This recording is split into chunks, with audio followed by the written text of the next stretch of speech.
So, guys, today I am joined by the Baron of the Bicep, the Swami of the Squat, the King of the Curl. I mean, you've had so many wrestling names, I don't know which one to introduce you as, so I'll let you do that. They're all terrible.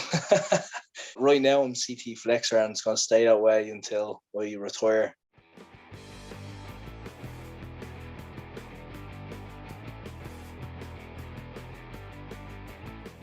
We did about four matches together, I think. Well, obviously loads more in training as well. But yeah, so Carl here was part of a tag team called Rough Stuff with one of the sweetest guys you could ever imagine, Paul Scarfe. Okay, she's better be ready, these losers. Lazarus! What? Lazarus! You started like only a few months before I did, didn't you? Yeah, I think it was the 1st of May 2011 was my start date. When was yours? Do you know your date? You remember CM Punk and John Cena at Money in the Bank? Oh, yeah, and then mine was Extreme Rules 2011. So, Yeah, so it's 10 years for us now.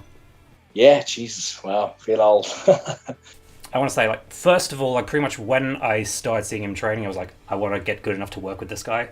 And I have to say, like, even in addition to being great in the ring, as you will see in the matches, one of those people that would just like let you try anything and just like would work with you and kind of like help you get everything right. The first match we're going to watch is it's a tag team match, obviously, and it was. I know it was definitely my first match in front of a crowd, like outside of the gym. Is this Wicklow? Yeah. Was this Wicklow? Oh, jeez. Are you ready for some tag team action? Oh, I forgot you had those T-shirts. Yeah, Jesus, the most basic wrestling t-shirt you can ever get. I think they said, I get rough and I'm the stuff, and then rough stuff on the back. We had to get like 10 designers in to come up with them. It's, Minimalism. yeah, but they weren't to sell anyway. They were just to throw at the crowd, and we always got them back because no one liked us. So why not?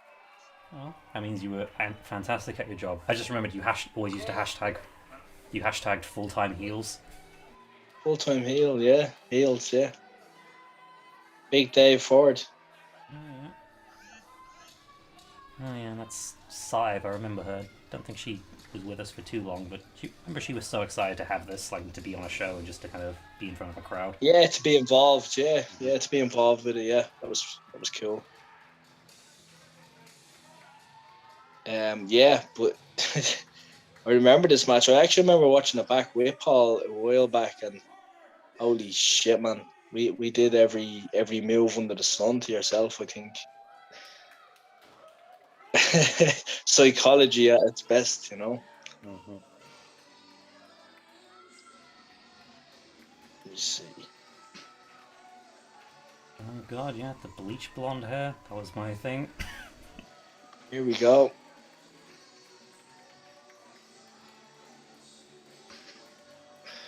Oh, I still wear that. Like an for action man. sometimes. Sorry. Yeah. I remember we did a match against. Remember that show where we had Ross Brown and the Cork guys, and he just like cut a promo on all of us in the ring, and he says about me, "This guy looks like an action man from Aldi," and someone in the crowd later said that I just apparently went, "Yeah, that's fair." Shadow. Do you remember Shadow Oliver? Oh, He yeah. made an appearance. He's there in the background. I just.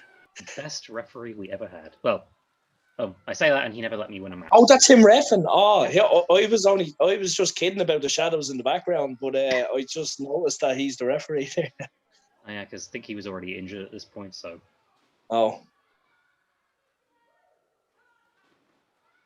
here we go. Attack the legs. Mm-hmm. Tactics. Mm-hmm. Get the big guy down. Give him a chop. Oh.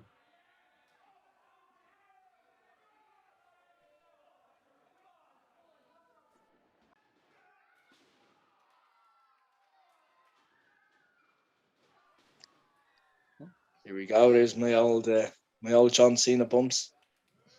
I used to do at the start. Mm-hmm. Oh, the Rana. Mm-hmm. I think I remember like this was all your idea. Like I showed up and you was like, "Oh, I know exactly what you're gonna do." So, Yeah, I was a bit controlling, wasn't well,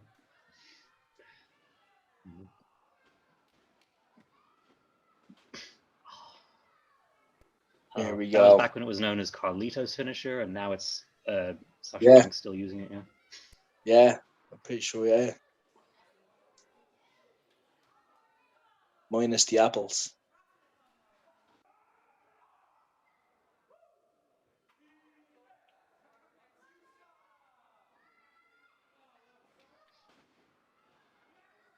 Here we go. That used to hurt me more than hurt you. The old arm breaker. You hide it very well. Yeah, well, you have to. Yeah, it's just crazy. Like, I mean, I think these things, as much as they make you cringe, they just show how far you come as well. Like, you know, it's like wrestling is just like when you first start, you think it's about all the moves and stuff, you know, but they're literally the least important things like that you can be doing in the ring, you know.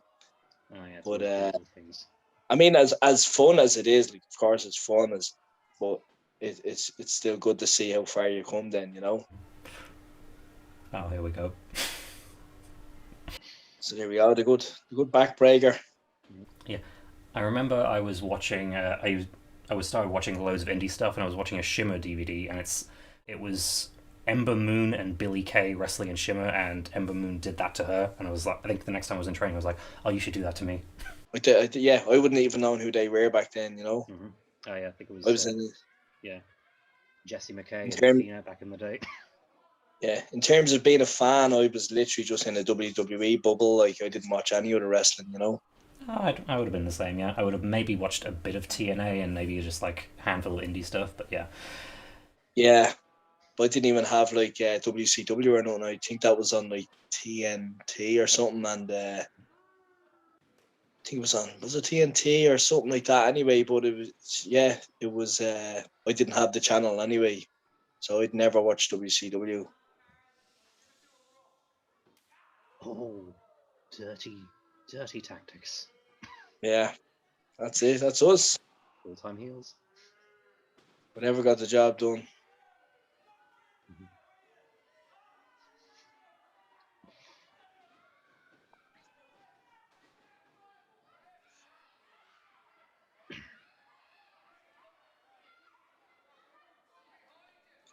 Yeah, I think this is where you just start taking lots of moves, man. Lots of bumps. I'd say this match like took years off your life. I mean, Do you remember this? Well, like, what were you thinking when you were taking all these moves? Like there's a scoop slam. Here's a fisherman, I think, coming up. The screen keeps jumping. Yeah, fisherman. You take a Rob Van Dam spinning kick. You take a Pele kick off of Paul. You take some tag moves. You take some signatures, some finishers. You took them all, like, you know.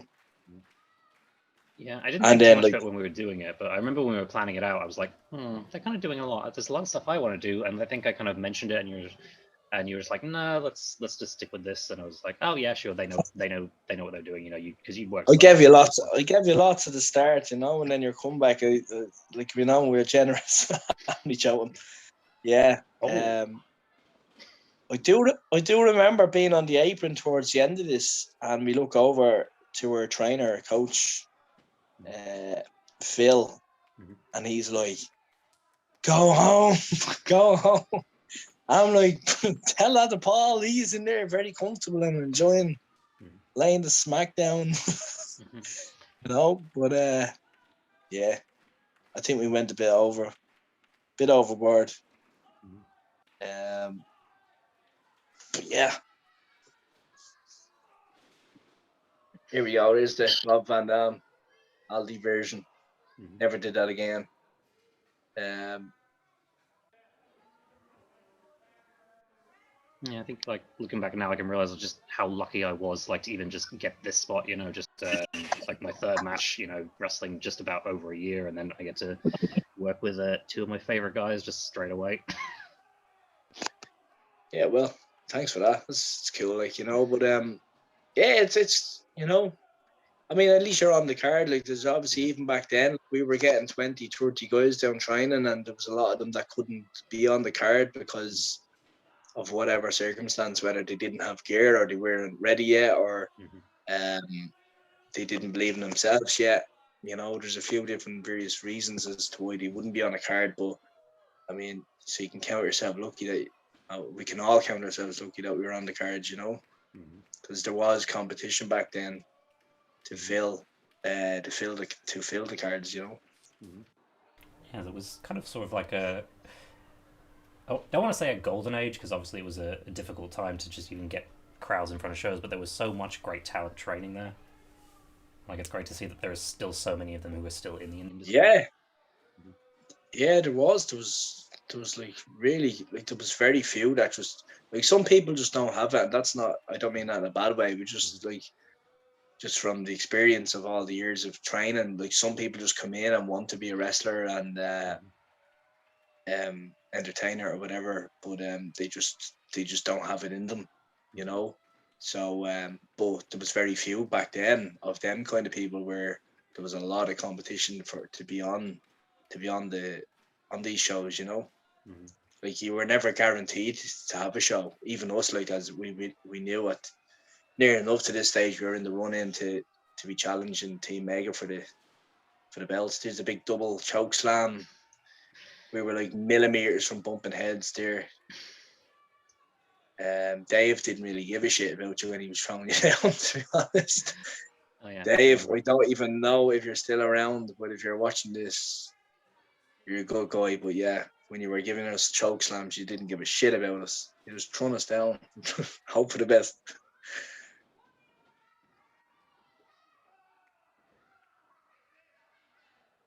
There we go. The big flip bump from Scarfe. Boom. Look at the cell. Look at the cell. It's all about the cell. Didn't have to sell moves like that though. Just came natural.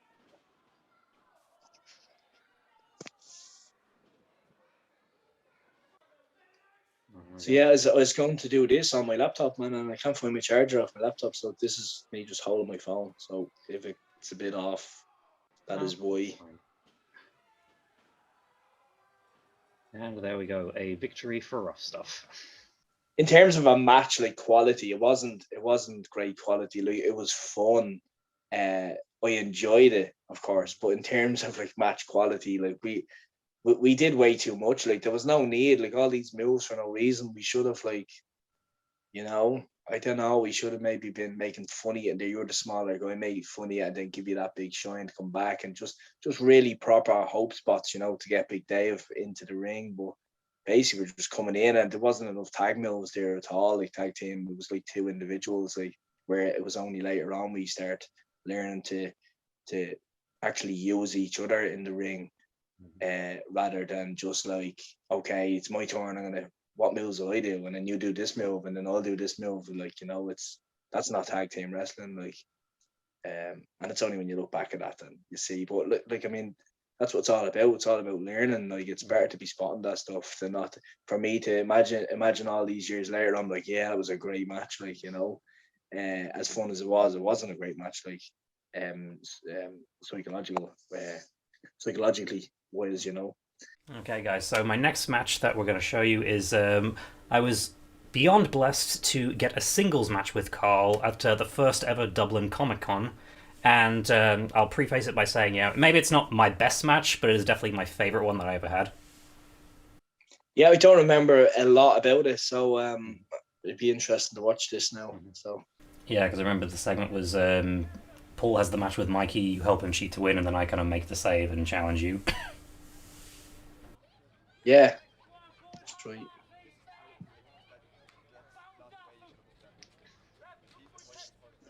That was good. We got the good weather. It was good vibe that day. You know, it's pretty cool. We got some kids. Kids were able to get in the ring that day and just do a few little rolls and stuff for €3 a head, I think. Phil, get out of the way. I think that's Phil, is it? It is, yeah.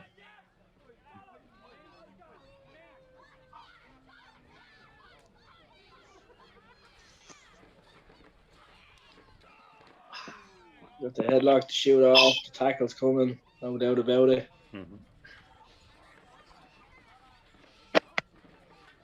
Hit the rope. You got the sleep and the leap, is it? Yeah. Right. I remember I wanted to go for my split leg leapfrog, but I was just like, no, I'm not going to be able to do it, so I just didn't do it.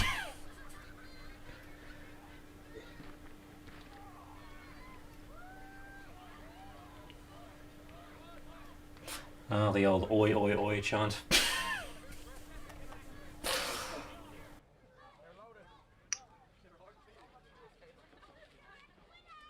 Yeah, it was good crack. Good crack that day. Good vibe. Good crowd. The sun was out. I think this was even my first time wrestling outdoors. Oh yeah.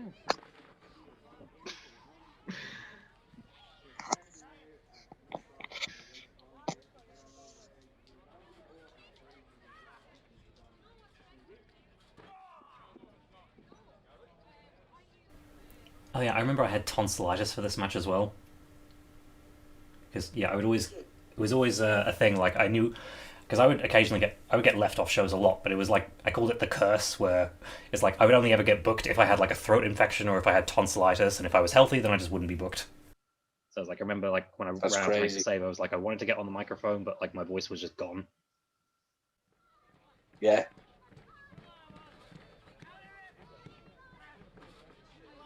Yeah, it's skipping a lot for me, but I'm making most of it out there. But yeah, it's all coming back. Here we go. Here's the comeback. You get a lot more in this match than the last one for sure. I was feeling generous that day, was I? Oh yeah. I think yeah, you wanted to go on the fly, and I just panicked. Oh look at this one. Remember we used to Yeah. do this? Oh, fuck's sake, John's in the way. Yeah. A stratosphere into a cloverleaf. Ah, yeah. Oh, actually, there's a picture of that. I still have that picture somewhere of me. It's a good spot. It was a good spot for sure. Yeah, I think Jazz did that to Trish once, so it was like, yeah, she just did a Boston Crab, and then when I suggested, he was like, oh, I could do the cloverleaf instead. Yeah. Making my own. Make it a little rougher. Yeah. Why not? Yeah, your spine always bent a bit more than your usual person, so it always looked more painful than what it was, you know. Oh, see there, Phil was like crouching down at that because they were using my laptop for the music, and it went in and just they went to screensaver, so he was like whispering, "Bolly, what's your password?" Oh Jesus.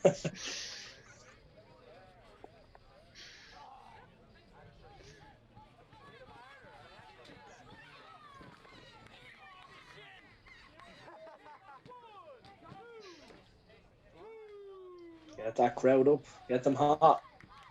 And I mean, it's not easy because, like, usually you have a crowd that's paying in to your show, so they're gonna try to get their money's worth by being involved with these people.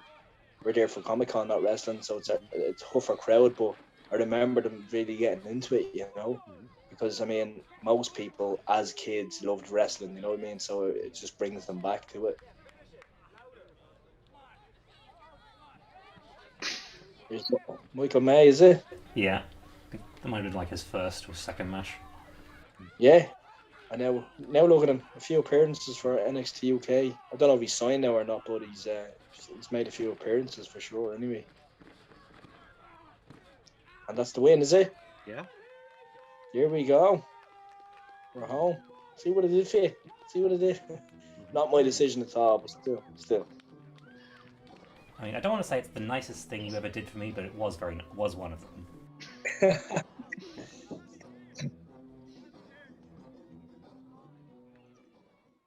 Here we go. Yeah, that was fun. That was better. Like that was a much better match than the other one. Like, you know, that was even like Just a year later, yeah. like psychology. Sorry. Just over a year later, so like just with the whole more year of experience, we knew kind of what to do. Yeah. I guess. Or was it? Yeah, well, I wasn't sure whether the time frames there. Like, I still had the same ringer on there. So, yeah, but psychology wise and just even in ring performance wise, it was much better from both sides, really. You know, and you didn't play ragdoll in this version, so so that was good. You know, good to see. Yeah. Well, what's your thoughts on it? for ages, like I just couldn't watch any of my stuff back without cringing. But like nowadays, like it's just the good memories just come back a lot more. So that's just I think I always say for wrestling, like for every good memory, there's like 5 bad ones. But I do need to appreciate the good ones a lot more because like I can only say that I'm lucky to even just to have had that, and just to have been able to have. That's just all I ever really wanted in wrestling, just like a fun match with a person I loved working with and just in front of a crowd and just having fun. And I'm very glad that I'm able to have that. Yeah, and when you started wrestling, Bobby, like I don't know if I've ever asked this, but was your plan to actually make it, like, or did you just want to have some fun with it? Because when I started, I had no idea like was I even gonna like last very long? Because I think it was a few months before things finally clicked for me, and I was like, oh yeah, I can actually do this. So I think I remember telling myself, okay, see how it is by the time you're 30, and then if you're happy with it, then continue, and if you're not, then out of it. Obviously, I ended up.